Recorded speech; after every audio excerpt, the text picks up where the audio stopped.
We begin this morning with the fallout from that massive winter storm. This morning, more than 45 people are dead after frigid weather gripped the country. The hardest impact was, of course, in Buffalo, New York. That's where the storm brought blizzard conditions to that region, dumping 4 to 6 feet of snow. The city imposed a driving ban on Friday that remained in effect through much of the weekend. Snow buried tow trucks and even some snow plows. New York's Governor Kathy Hochul said she's been in contact with the White House about receiving federal assistance after the storm. We are in a war. This is a war with Mother Nature, and she has been hitting us with everything she has, and this will go down in history as the most devastating storm in Buffalo's long storied history. Now, this same system also knocked out power to more than 60,000 customers across the country. It caused 1,300 flights to be canceled Sunday, stranding last-minute holiday travelers. We've got full coverage this morning, and we're going to begin, though, with meteorologist Angie Lassman. Angie, good morning. As bad as this storm was, I don't know if anybody could have been prepared for what happened over the weekend. Yeah, and unfortunately, they're still dealing with some impacts from this storm as we go to places like Buffalo, New York, which we know was just slammed over the weekend. Just to put it into perspective, they had more than 30 hours straight of blizzard conditions. So really difficult. And now they're still dealing with that lake effect snow. That persistent lake effect snow band has really set up shop over the Buffalo area for what it seems like days at this point, and continues to be there at this hour. Now, we'll see some gradual improvements, but before this is all said and done with this lake effect snow, we'll likely see maybe another 6 to 12 inches. The winds are still out of the west-northwest, so anywhere downwind of these lakes is still getting in on some of that lake effect snow across really the Midwest. You can see some of it in parts of Michigan as well. That's just one of the remaining impacts. Of course, the cold is still there as well, which I'm going to show you here in a moment. But take a look at this next system that we're watching. We're dealing with a little bit of snow in parts of the Midwest, and it's because of a clipper system that has worked through. Now, I know what you're wondering. Is this going to impact travel even more so than what we've already seen impacted from that last storm? No, it'll be minor. Maybe some flurries for parts of the Tennessee Valley. As we look into parts of Michigan, though, going into tomorrow, we'll watch this secondary low start to work in and bring us potentially a little more snow, maybe a couple of inches for folks in the upper peninsula of Michigan, maybe the northern portions of Michigan as well. Now, talking about the cold, we look down to the south because that's where we have those freeze watches and warnings in effect at this hour, mainly along the Gulf Coast and stretching into parts of the Sunshine State. Places like Orlando, you're involved in this, Birmingham, Montgomery, all involved in this freeze potential here that we're going to see last through the morning hours. And you can see why. Teens from Augusta, Atlanta, Birmingham, we look down towards Orlando, 38 degrees. And of course, we have a little bit of wind and we're feeling much colder than that. This is the lowest temperature they've seen so far in Orlando. We could see it fall maybe another degree or two, but still uncomfortable for folks that are there. And I have good news when it comes to the temperatures, but not just yet. We're still talking about cold air in place along the eastern half of the country, really, for the next day or so. But look at Denver, 62 degrees, up 18 degrees above where they were just yesterday. And that normal temperature, of course, is not that warm. We're seeing this well above what we usually expect. Even in places like Dallas, it'll be 68 degrees tomorrow. So we have that warmer air working in, and it'll get all the way to the northeast. If you're watching from New York, 50 degrees on Friday, 53 on Saturday, Pittsburgh 55. And of course, this includes places like Buffalo, which are trying to dig out and trying to recover from that massive winter storm. This is the outlook for next week. Really, the entire eastern half of the country, east of the Rockies, is going to see those warmer than normal temperatures. And then we turn our attention, Ryan, to this next storm system that could bring some soaking rain and flooding concerns for folks on the West Coast. Well, Angie, I'm a Western New York native. Some of the pictures my family and friends have been posting, just unbelievable. Truly. Just so much snow. Angie Lassman, thank you so much. We appreciate it. And as we just saw, Buffalo, New York, just slammed by this storm. The situation is still bad there this morning. Our coverage continues now with NBC correspondent Jesse Kirsch. The cold Christmas storm bringing heavy snow, strong winds, and brutal temperatures. New England's deep freeze seeing its coldest Christmas Eve high temps since 1975. New Jersey had its coldest day Friday in nearly 4 years. Central Park's high just 15 degrees. And this morning, Buffalo still reeling from a historic blizzard. It is devastating. It is going to a war zone. Overnight, Western New York's death toll climbing. Nationwide, now nearly 50 deaths blamed on the past week's winter weather. Some were found in cars and some were found actually on the street in snowbanks. New York's governor deploying 400 members of the National Guard, saying state police have been involved with over 500 rescues, even helping deliver a baby. First responders also needing help. When we're supposed to be celebrating all the joys of the holiday season, there are people that will be making arrangements for funerals for family members. But Christmas in Buffalo did come with some unexpected holiday hope. Alex and Andrea Campagna say on Friday a bus full of Korean tourists heading for Niagara Falls got stuck outside their Buffalo area home. So I said, come on in, everybody, because you're going to be here for a while. Without hesitating, the couple welcomed 10 strangers in for 2 nights, sharing homemade Korean food and the Bills game with new friends. You two might have saved those people's lives. What do you think of that? I feel very grateful that we were able to help them because it could have been a very terrible outcome. And I feel like we made 10 extra family members. Meanwhile, the Bills themselves posting about trouble digging out when they got back from Chicago. Now, millions waking up to another frigid day as the Northwest braces for more heavy rain, ice, and mountain snow.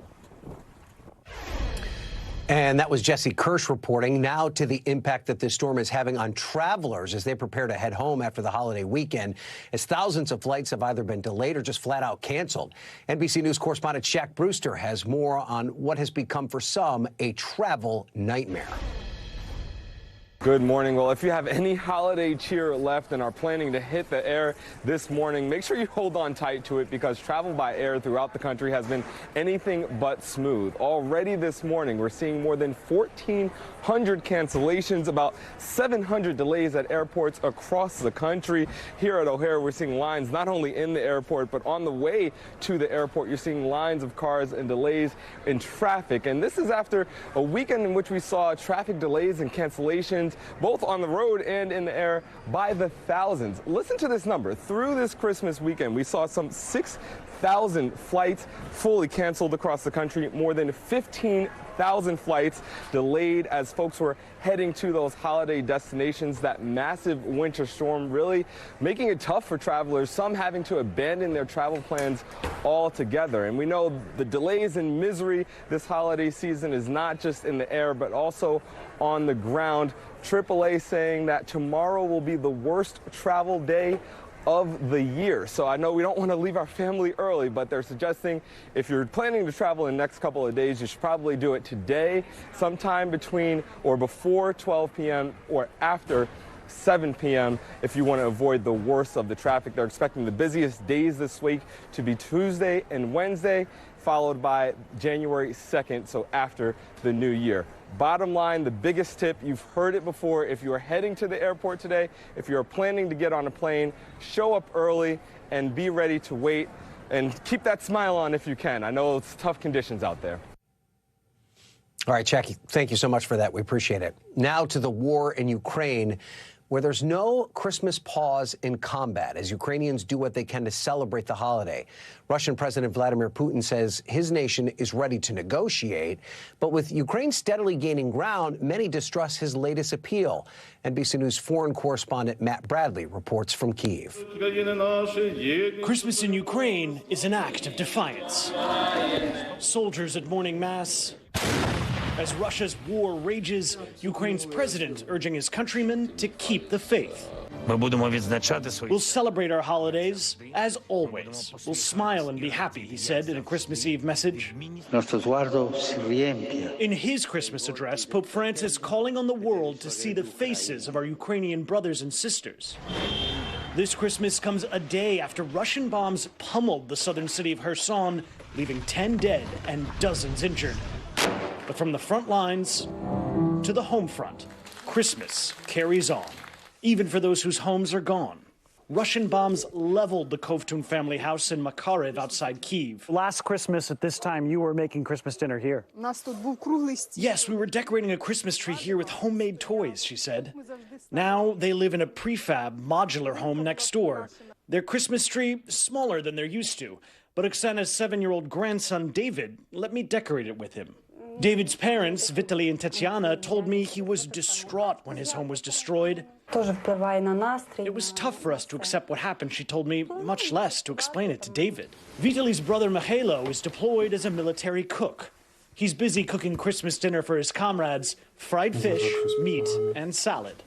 Are you guys in a good mood, Vitaly asks. They are, Mikhailo responds, even though they're not at home. A bit of Christmas spirit, even as the conflict continues. Matt Bradley, NBC News, Kyiv. All right, Matt, thank you. To Capitol Hill now and the ongoing reaction and fallout from the January 6th committee's final report.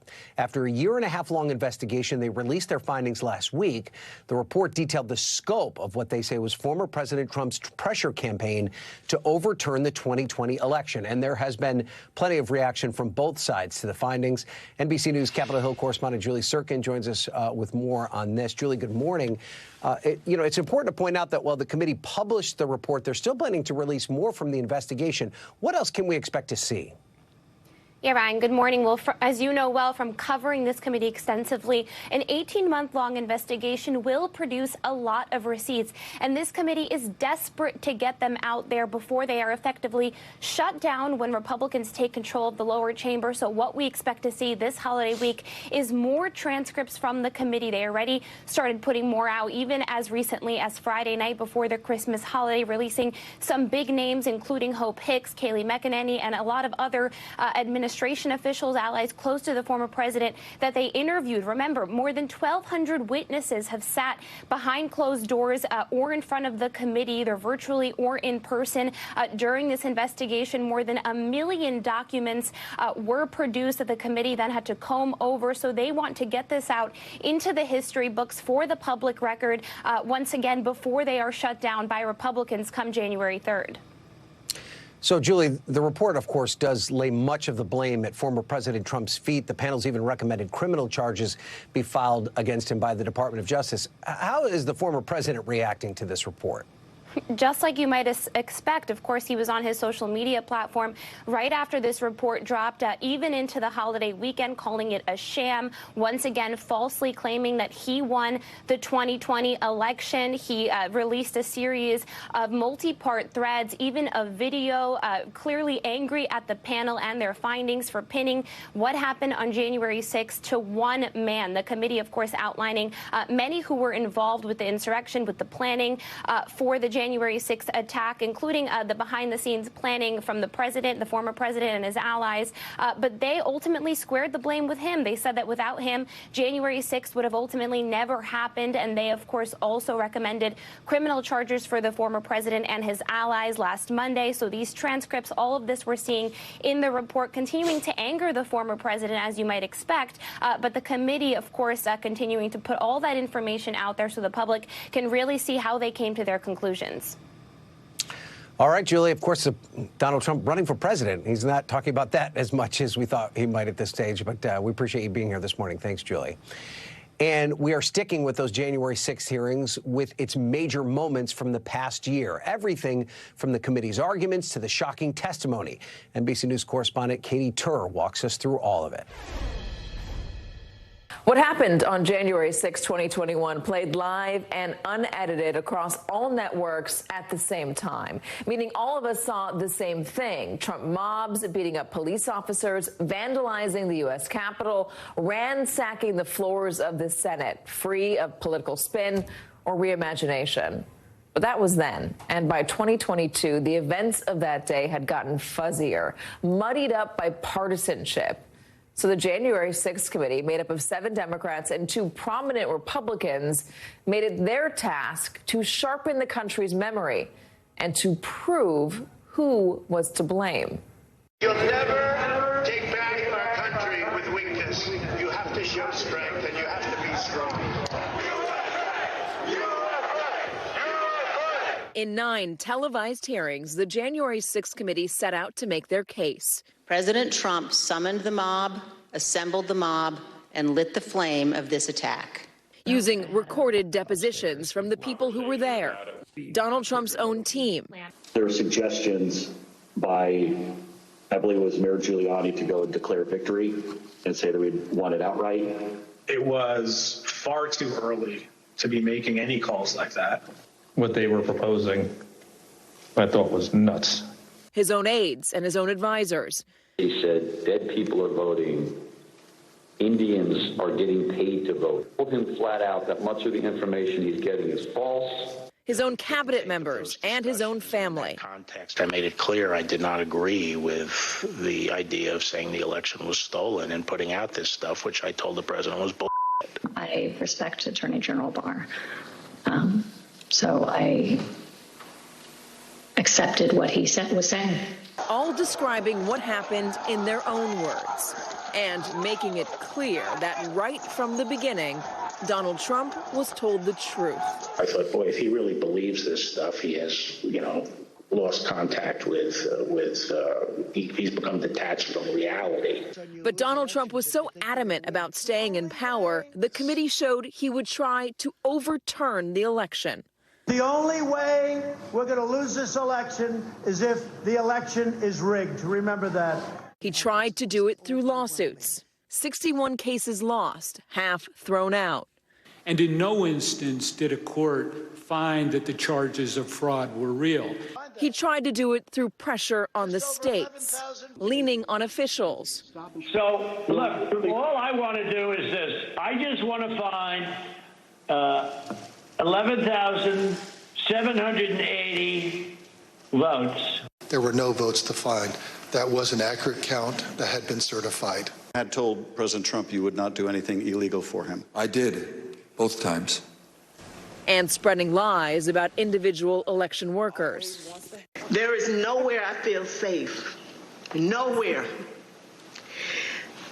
Do you know how it feels to have the President of the United States to target you? When neither the states nor the courts would bend, he tried to do it through his DOJ. He responded very quickly and said that what I'm just asking you to do is just say it was corrupt and leave the rest to me and the Republican congressman. Demanding the election be declared a fraud, pushing to seize voting machines, and trying to install a loyal AG. Did every assistant attorney general you spoke to, as you said, agree to resign? All, without hesitation, said that they would resign. With time running out, Trump tried his vice president, demanding he refuse to certify the election on January 6. Mike Pence, I hope you're going to stand up for the good of our Constitution and for the good of our country.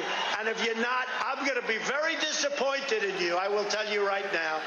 And when Vice President Pence officially refused, the committee argued Trump tried to do it by unleashing his masses. We're going to walk down and I'll be there with you. In a protest, the panel said Trump knew would get out of hand. The confidential informant from the Proud Boys told the FBI that the Proud Boys would have killed Mike Pence if given a chance. I'm hearing reports that Pence caved. I'm telling you, if Pence caved, we're going to drag motherfuckers through the streets. You heard it here first.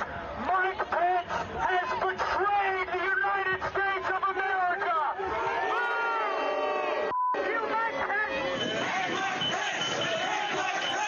I overheard the president say something to the effect of, I don't effing care that they have weapons. They're not here to hurt me. Take the effing mags away.